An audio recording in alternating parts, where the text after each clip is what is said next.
Just a quick one before we dive in. I've just opened up 2 brand new ways to work with me. If you're an established beauty professional who's ready to increase your revenue, either in your clinic or by moving into the online mentoring and educational space, you can join me for a 2-month container where we build and validate your first online offer or your next big move. Or if you're ready to go all in, there is a 7-month private mentorship where we build, launch and scale your new revenue stream together. If you're not sure which one's right for you, I'm offering a handful of free business clarity calls, quick and powerful to map out your fastest path and to see which container fits best. Just DM me the word revenue on Instagram or check the link in the show notes and email me. Let's get into the episode.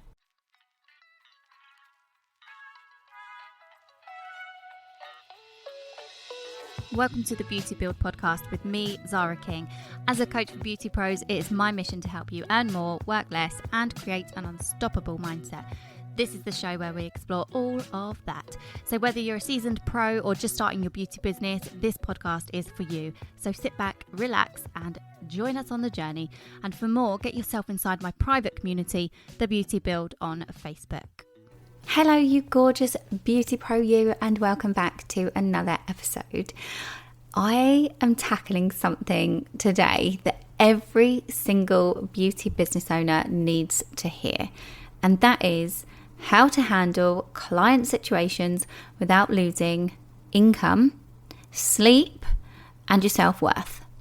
And right off the bat, I want you to know that it is over 70% of beauty business owners that have to raise their prices just to keep up with rising costs and no-show cancellations.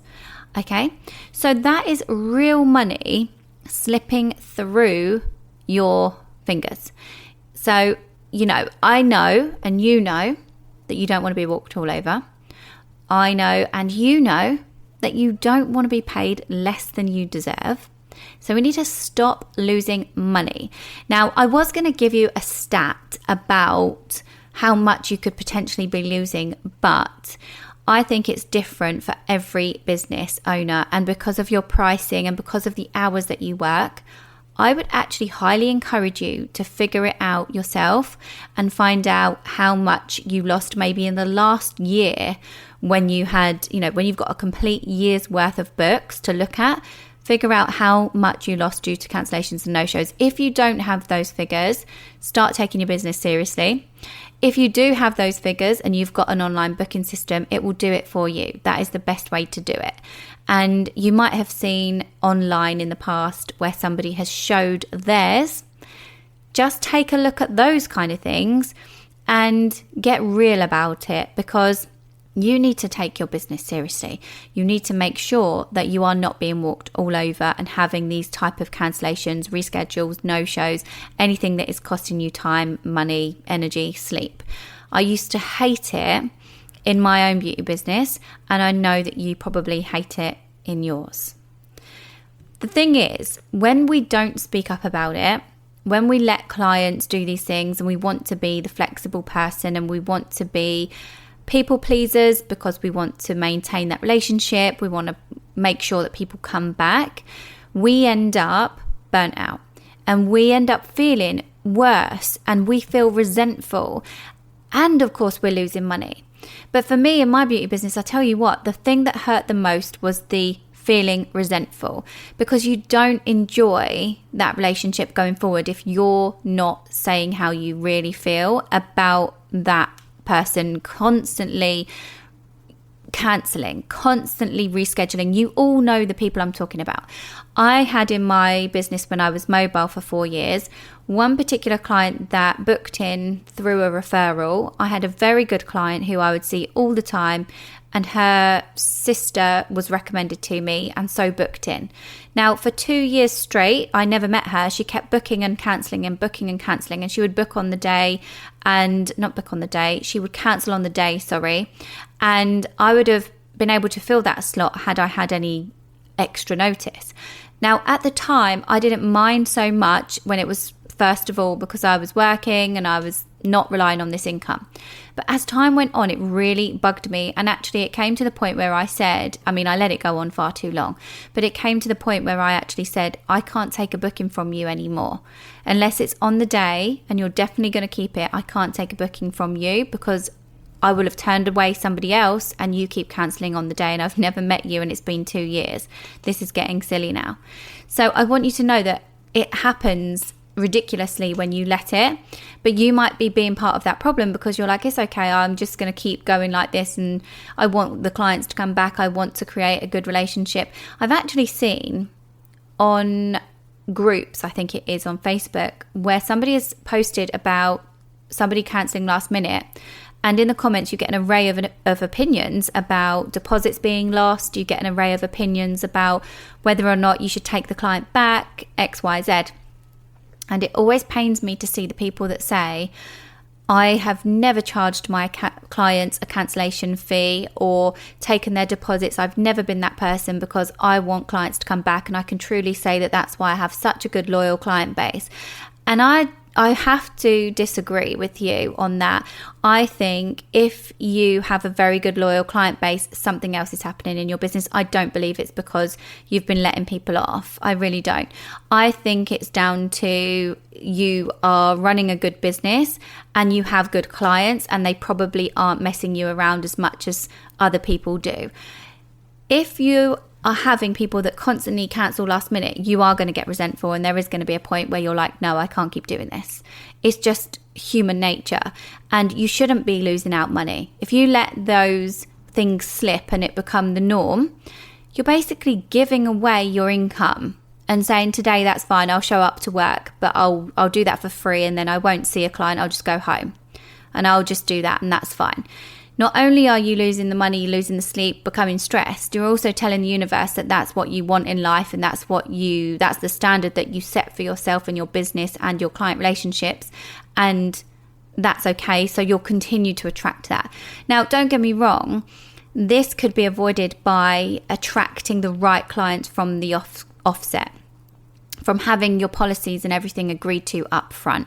And that is what I teach you in one-to-one coaching or inside the membership. There are things on that as well.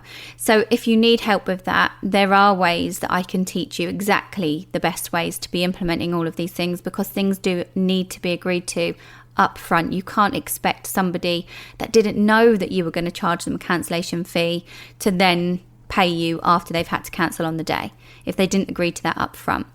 So, and I always say, just to give you a little bit of advice, have a deposit system in place so that if somebody does cancel on the day, they lose their deposit. You're not then chasing a fee because they've already paid that deposit and they simply just lose it.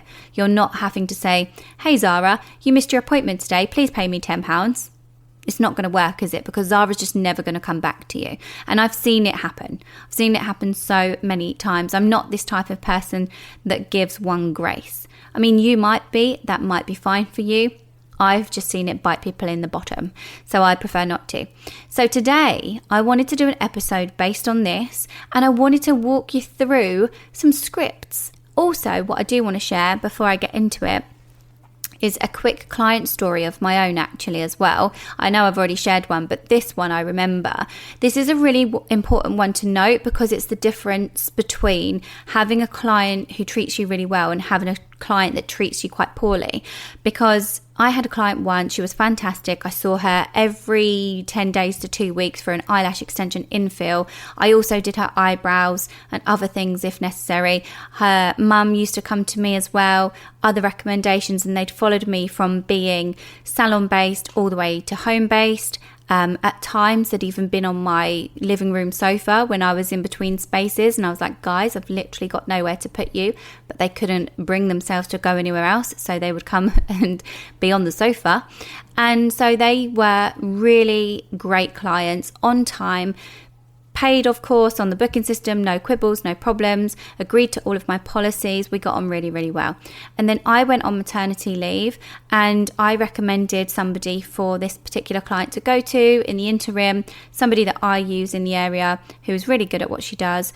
And because there was no deposit in place, because there were no boundaries and policies, this client absolutely took the pee. And I mean, not just once, not just twice, but actually no-showed on more than one occasion. So no-showed. I mean, this isn't just a late cancellation. This is not turning up to your appointment without notice at all. This is terrible. And then when the client not the client, when the beauty therapist asked for her to pay and said, you'll need to pay up front for your next appointment, the client literally declined.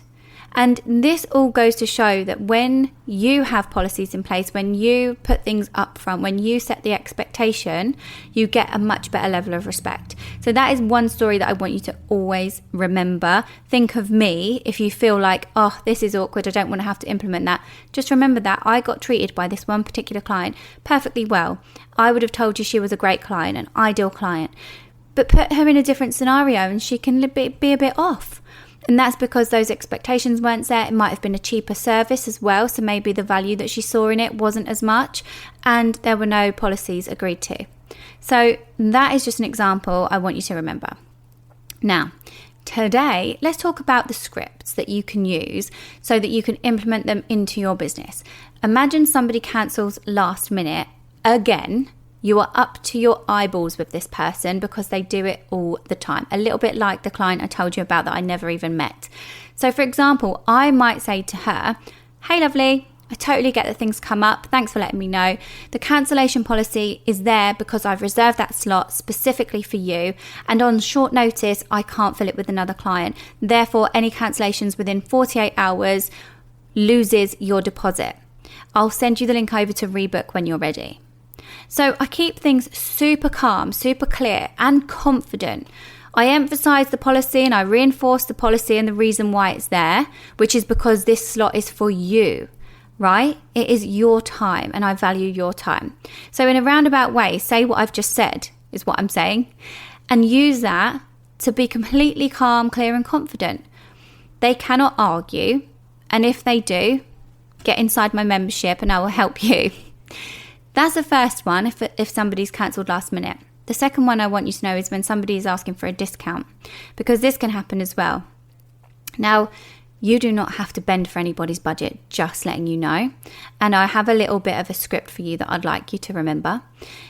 I understand budgeting is important. My prices reflect the quality and the experience that I deliver. So if you'd like, I can suggest a shorter treatment option that fits your budget, or we can keep this appointment and it will be the full price.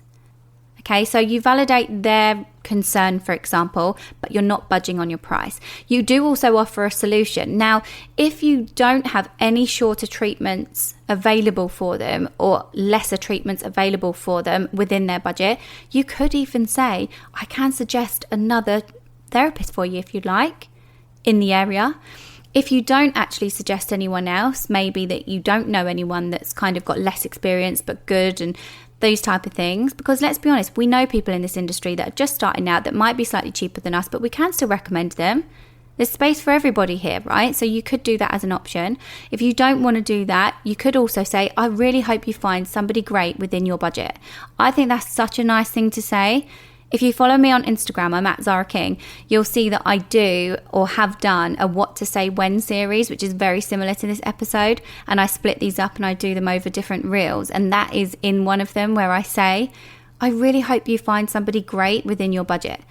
I think that's really nice. If somebody can't afford to come to me, I still hope that they find someone really great. The third one is when you're getting late night messages. This is a boundary that you need to enforce if you find that you are constantly going back and forth with people in messages. Now, I do recommend that you have booking systems so that people can manage their bookings themselves. I do also recommend that you have an autoresponder in your DMs on social media so that if somebody does message you, it does tell them your working hours and sets that expectation so that they're not going to get the hump if you take 24 hours to reply to them, for example. But for this episode, if you were to get a late night message and you did want to reply to it, there is no harm in saying something along the lines of, hey name, thank you so much for your message. I'm actually off right now, but I'll get back to you during business hours so that I can give you the attention that your question deserves, for example. You could say that you could just answer their question there and then, but doing it this way sets that professional tone. You're not being rude, you're being calm, you're being confident, and you're setting a professional boundary. The fourth one is when a client is unhappy or asks for a refund. Now, usually I would keep these type of things for my clients, and I will go through and actually script it out with them based on the scenario, because I understand that these things can get really tricky. It can be really specific as to what has gone on, and I do often have to ask a lot of questions to understand the scenario to be able to help as best I can. But I want to give you a generic one for now for you to start with. So it would go something like this. I want you to be absolutely thrilled with your results. If you can come in for a follow-up, I'm more than happy to make adjustments and to see what I can do. I don't offer full refunds, but I will make sure that this is right. So what you're doing here is you're taking full responsibility of the fact that you want them to be a happy client. You're not taking responsibility and saying sorry for anything. The one mistake I see people make in this scenario all the time is saying, I'm so sorry you feel that way, or I'm so sorry that's happened. I don't know why that's happened. That's not the way to do it. We need to see people in this industry if there's an issue with said service. We need to have a follow-up. We need them to come back. So you need to protect your time and your earnings and not start apologising straight away. It could be something to do with aftercare not being followed accurately. Could even be something to do with pre-care not being done properly. I remember a particular client of mine once. She wasn't being rude or asking for a refund at all. She was just asking for me to have another look, and it would take, again, my time and potentially some product. And these were her eyebrows we were talking about. So the client came back in and I said along the lines of course, I want you to be super happy with your results. This is the best thing for us to do. Let me have a look. Let's follow up. Let's check. And if I need to, I'm happy to make adjustments and we'll go from there. When I was assessing the eyebrow situation, I realised it was a pre-appointment problem. I said to her, when did you get your Botox? And she was like, a couple of days before I saw you. And I was like, everything's settling now, honey. Everything is settling and your eyebrows are moving. And so things looked a little bit different, and it just wasn't what she was used to. So sometimes it's just something completely out of your control. Other times it will be in your control. Like, let's be honest, I've waxed off my sister's eyebrow before, like half of it. She's literally the only client I have ever made an eyebrow mistake on, and good job it was my sister.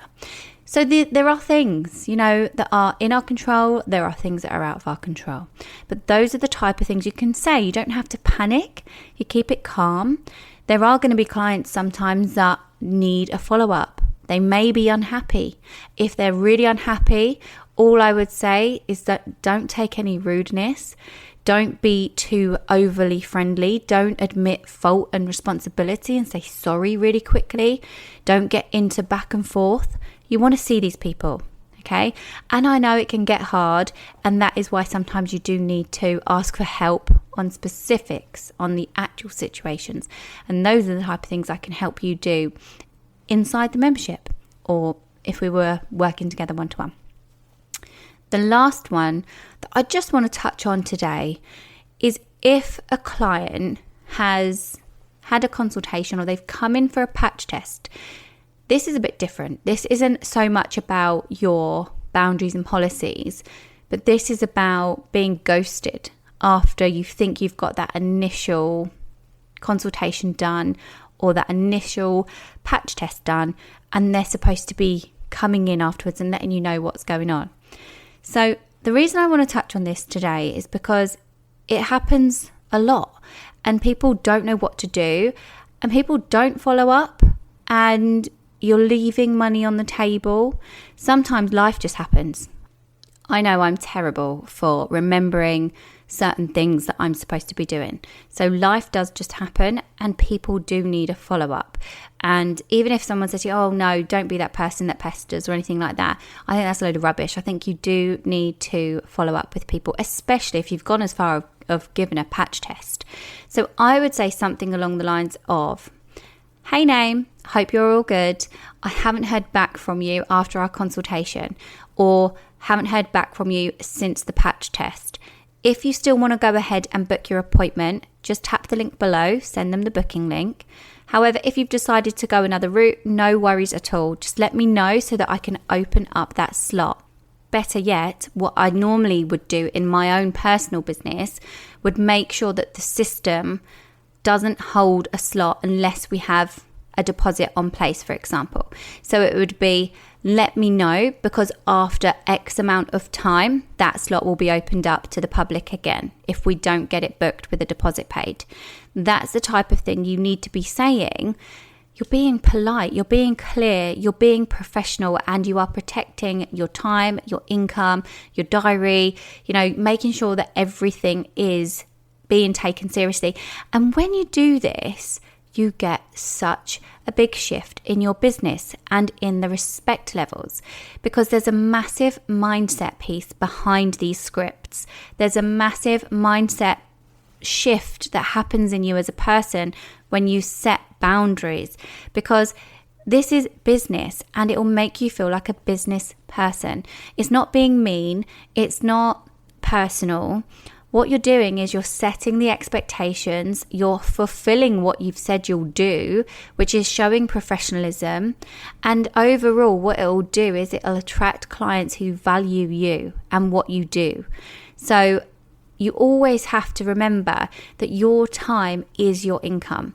So saying no to a refund, charging what you're worth, sticking to your cancellation policies, or telling somebody to come in for a follow-up and checking out what's gone on and being as clear and concise and professional as possible, and actually following up with people, that is being nice, and that is part of the service. No part in that is being too strict or nasty or anything like that. It is absolutely necessary, and it is a real part of running a real business. If, on the other hand, you're just running a hobby, crack on and just don't take any notice of what I've just said.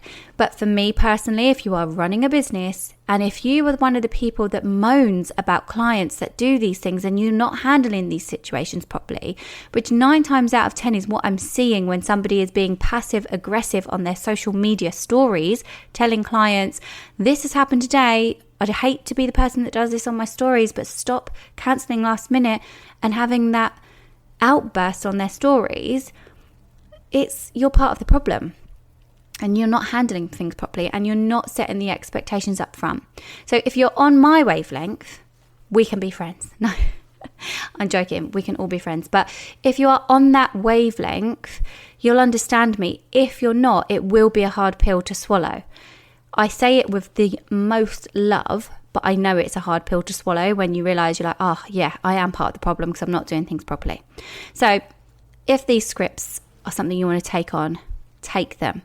Okay, what I would say is if you need anything, reach out, DM me, let me know how you feel about them. You know where I am, everything's in the show notes. And also, please, before I wrap this up, please take a screenshot, pop it on your stories, let me know what your favourite one is. I love to see who listens, and I always say thank you. I always reshare the stories, and I love it. So please do let me know. And also, if you could do me a huge favour, support the pod. There's a link in the bottom of the show notes, or leave a review. Doing these things really helps me give you more value, helps me keep giving you these episodes week on week with the best value, helps me get the best people coming in for interviews as well. And of course, if you do want my actual tools for these things and you want me to help you with actual scripts for your business, then the links are also in the show notes to work together, whether it be in the membership or whether it be one-to-one, whatever it is that you need. Okay, but thank you so much for being here and listening to me, because I know you could be spending your time doing absolutely anything else. So yeah, I hope you've enjoyed this one, and I will see you on the next one. Thank you so much for tuning in. I hope you enjoyed today's episode and gained valuable insights that will help you in your beauty business and life. If you did, please take a screenshot and tag me in your stories. If you've got any questions or comments, please feel free to reach out to me on any of my socials. The links are always in the descriptions. And don't forget to subscribe to the podcast and leave us a review. Your feedback helps us improve and bring you more and more great content. Until next time, keep building that business.